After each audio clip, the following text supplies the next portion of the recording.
News click website में क्या चीन का फंड था? क्या इंडिपेंडेंट मीडिया संस्था माने जाने वाले इस वेबसाइट के तार चीन प्रोपेगेंडा से जुड़े हैं?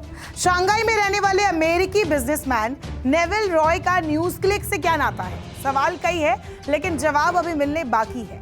न्यूज क्लिक पर ईडी और दिल्ली पुलिस स्पेशल सेल की ताबड़तोड़ कार्रवाई से सियासत गर्मा गई है। कई मीडिया ऑर्गेनाइजेशंस ने अब सीजेआई चंद्रचूड़ को खत लिखकर फ्रीडम ऑफ प्रेस के लिए चिंता जाहिर की है। पहले आपको ये लेटर बताते क्या है, फिर बताएंगे इस रेड, अरेस्ट, रिमांड की पूरी इनसाइड स्टोरी। रिपोर्ट की माने तो प्रेस क्लब ऑफ इंडिया सहित करीब 15 प्रेस संगठन ने भी भारत के सीजेआई को एक पत्र भेजा, जिसमें अदालतों से 3 बिंदुओं पर विचार करने के लिए कहा गया।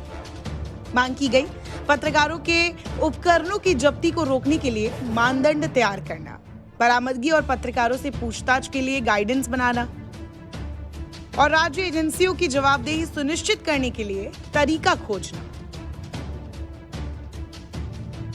सीनियर जर्नलिस्ट गौतम लाहिड़ी के मुताबिक पीसीआई ने सीजेआई से मिलने का समय मांगने का भी फैसला किया है। अब अगर बात करें कि सीजेआई को खत में क्या लिखा गया, तो वो भी आपको बताते हैं। पत्रकारिता पर आतंकवाद का मुकदमा नहीं चलाया जा सकता। इतिहास में ऐसे कई उदाहरण हैं जो हमें बताते हैं कि आखिरकार ये कहा जाता है। खत में आगे लिखा गया, आपने सुप्रीम कोर्ट में देखा है कि कैसे प्रेस के खिलाफ केंद्रीय जांच एजेंसियों का गलत इस्तेमाल किया जाता है। जर्नलिस्ट और रिपोर्टर्स पर राजद्रोह और आतंकी होने के आरोप लगाकर मामला दर्ज कर लिया जाता है। ऐसे मुकदमों का इस्तेमाल पत्रकारों को उत्पीड़ित करने के लिए किया जाता है। सीजेआई को लिखे खत में आगे दर्ज है कि हमारा डर है कि मीडिया के खिलाफ राज्य की कार्रवाइयां हद से ज्यादा बढ़ती जा रही है। अगर ऐसा ही चलता रहा तो वो दिन दूर नहीं जब स्थिति ऐसी हो जाएगी कि जिसमें सुधार करना मुश्किल हो जाएगा।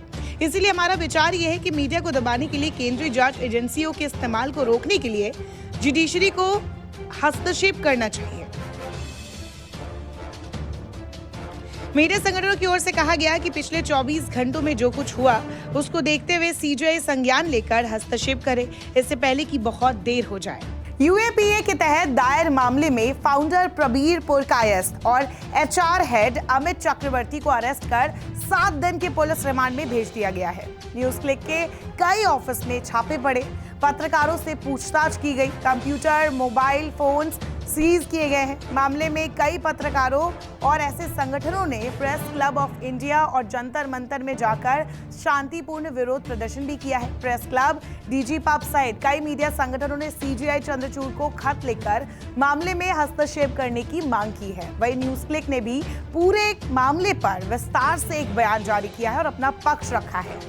न्यूज क्लिक ने पूरे मामले पर डिटेल से एक बयान जारी करते हुए लिखा, कल 3 अक्टूबर 2023 को दिल्ली पुलिस के स्पेशल सेल ने न्यूज क्लिक के दफ्तरों, एक्स और अभी के पत्रकारों और कर्मचारियों के घरों, सलाहकारों और न्यूज क्लिक से जुड़े फ्रीलांसरों सबकी अलग अलग जगहों पर छापे मारे गए। फिलहाल हमारे फाउंडर एडिटर इन चीफ 76 साल के प्रबीर पुरकायस्थ और हमारे एचआर अमित चक्रवर्ती, जो शारीरिक रूप से विकलांग है, उन्हें गिरफ्तार कर लिया गया है। हमें एफआईआर की कॉपी नहीं दी गई है और ना हमें उन अपराधों के सटीक विवरण के बारे में खबर दी गई है जिनके लिए हम पर आरोप लगाए गए हैं।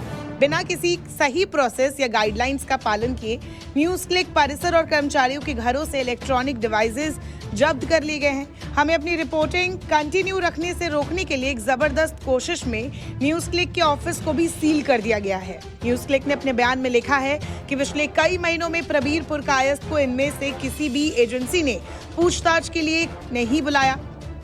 इसके साथ ही न्यूज क्लिक की ओर से कहा गया है कि फिर भी एक ऐसी सरकार जिसके पास सारी जानकारी, दस्तावेज और संचार होने के बावजूद न्यूज क्लिक के खिलाफ कोई भी आरोप को साबित करने में सक्षम नहीं है, उसे कड़े यूएपीए को लागू करने और उन स्वतंत्र और निडर आवाजों को दबाने जो असली भारत किसानों, मजदूरों और समाज के अन्य उपेक्षित वर्गों की बात सामने रखते हैं को खामोश करवाने के लिए न्यूयॉर्क टाइम्स में पब्लिश एक इन्फ्लुएंस्ड खबर की जरूरत पड़ी।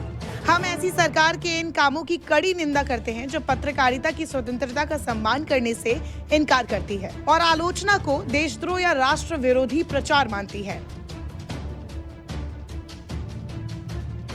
न्यूज क्लिक और पुरकायस्थ के खिलाफ मामला 17 अगस्त 2023 को दर्ज किया गया था और इसके अधिकारियों के खिलाफ यूएपीए लगाया गया था। मीडिया संगठन पर आतंकवादी गतिविधियों, आतंकी फंडिंग और आपराधिक साजिश का आरोप लगाया गया है। इस पर दो ग्रुप के बीच दुश्मनी को बढ़ावा देने का भी आरोप है।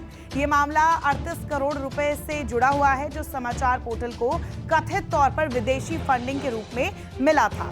ईडी के सूत्रों का कहना है कि चीनी संस्थाओं ने चाइना सपोर्टेड कंटेंट का प्रचार करने के लिए न्यूज क्लिक में पैसा इन्वेस्ट किया, अलग अलग तरीके से। न्यूज क्लिक ने भी ये कहा है कि वो अपने वेबसाइट पर कंटेंट पब्लिश करने को लेकर नेविल रॉय सिंघम से निर्देश नहीं लेता है। बता दें कि शंघाई में रहने वाले अमेरिकी बिजनेसमैन नेविल रॉय पर चीन के प्रचार के लिए पैसे बांटने के आरोप है।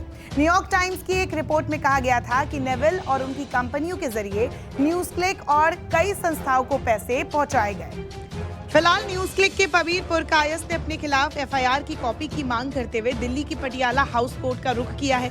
पुरकायस की याचिका पर संज्ञान लेते हुए कोर्ट ने दिल्ली पुलिस को नोटिस भी भेजा है। प्रेस क्लब ऑफ इंडिया ने मांग की है कि सरकार को मामले का विवरण सामने लाना चाहिए। उधर एक संयुक्त बयान में 28 विपक्षी राजनीतिक दलों के गठबंधन इंडिया ब्लॉक ने भी आरोप लगाया कि नरेंद्र मोदी सरकार ने पिछले 9 सालों में उनके खिलाफ जांच एजेंसियों का उपयोग करके मीडिया पर अत्याचार किया है। गठबंधन ने साफ कहा है कि प्रधानमंत्री नरेंद्र मोदी की सरकार की जबरदस्त कार्रवाई केवल उन मीडिया संगठनों और पत्रकारों के खिलाफ है जो सत्ता के लिए सच बोलते हैं। अब फिलहाल देखना होगा कि इस पर सीजेआई का क्या जवाब सामने आता है। क्या सुप्रीम कोर्ट इस मामले में स्वतः संज्ञान लेता है? और इसमें कई और सवाल भी है जो न्यूज क्लिक के पक्ष में है। उनके तर्क ये है कि अगर न्यूयॉर्क टाइम्स की खबर पर सरकार या फिर जो जांच एजेंसी उन्होंने ये कार्रवाई की है, तो न्यूयॉर्क टाइम्स में और भी कई चीजें लिखी होती है, जैसे कि अडानी का मामला। तो इन सब मामलों में आखिरकार चुप्पी क्यों साधी गई? सरकार को बकायदा बताना चाहिए कि आखिरकार सबूत क्या है, किस आधार पर और कौन से ऐसे दस्तावेज है जिसके आधार पर न्यूज क्लिक के जो फाउंडर है और उनके जो न्यूज रिपोर्टर्स है उनके अगेंस्ट जो कार्रवाई की गई है उसका स्रोत क्या है, उसका बेस क्या है, ये सरकार को सामने रखना चाहिए। नमस्कार, मैं हूं मानक गुप्ता। अगर आपको हमारा ये वीडियो पसंद आया हो तो इसे लाइक और शेयर जरूर करें, और हाँ, हमें सब्सक्राइब और फॉलो करना ना भूलें ताकि आप देश और दुनिया की कोई खबर मिस ना करें। तो जुड़े रहिए हमारे साथ और देखते रहिए News 24।